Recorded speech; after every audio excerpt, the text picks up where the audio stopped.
Hi guys, welcome to mom life channel. என் video இப்போ தான் பார்க்குறீங்கன்னா சப்ஸ்கிரைப் பண்ணிவிட்டு லைக் பட்டனை அழுத்திக்கோங்க. அப்போ தான் நான் போடுற வீடியோ உங்களுக்கு நோட்டிஃபிகேஷனில் வரும். வாங்க இன்றைக்கி என்ன வீடியோன்னு பார்க்கலாமா? இன்றைக்கி தேங்காய் பால் சாதம் தான் சமைச்சிருக்கேன். இது குயிக்காக ஈஸியான ஒரு லஞ்சும் கூட, குழந்தைங்களுக்கு சூப்பராகவும் இருக்கும், ஹெல்த்தியான டிஷ்ஷும் கூட தான்.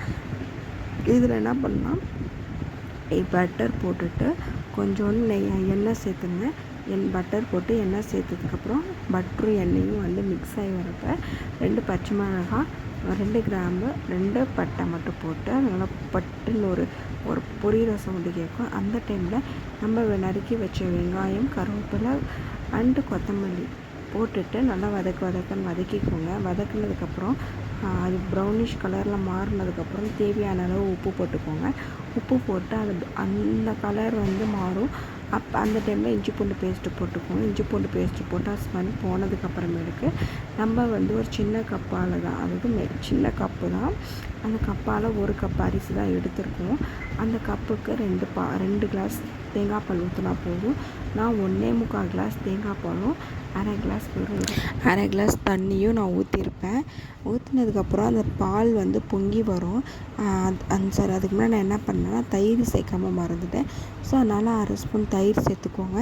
தயிர் சேர்த்ததுக்கப்புறம் அந்த பாலும் தண்ணியும் பொங்கி வரும். பொங்கி வரப்போ நம்ம என்ன பண்ணால் ஸ்லோ ஃப்ளேமில் வச்சுட்டு நம்ம ஊற வச்சிருந்த அரிசி என்ன பண்ணோன்னா அதில் போட்டு அரிசியும் தேங்காய் பாலும் மிக்ஸ் ஆகி வரும்.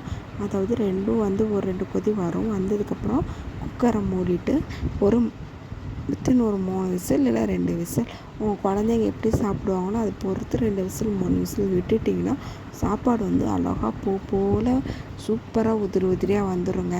இது ரொம்ப ஈஸி. இந்த டிஷ்ஷு குழந்தைங்களுக்கு ஈஸியாக லஞ்ச் பாக்ஸ் டக்குன்னு 5 நிமிட்ஸ் தான் இருக்குது, 2 நிமிட்ஸ் தான் இருக்குன்னா இதை நம்ம அழகாக செஞ்சுட்டு போயிடலாங்க.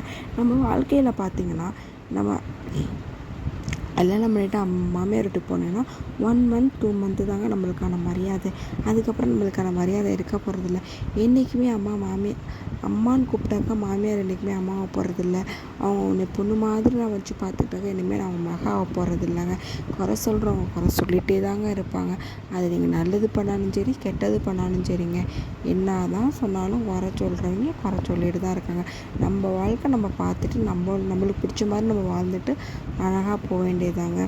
யார் என்ன சொன்னாலும் இந்த காதில் வாங்கிட்டு இந்த காதில் விட்டுட்டு நம்ம பாட்டுக்கு நம்ம லைஃப்பை பார்த்துட்டு போக வேண்டியதாங்க.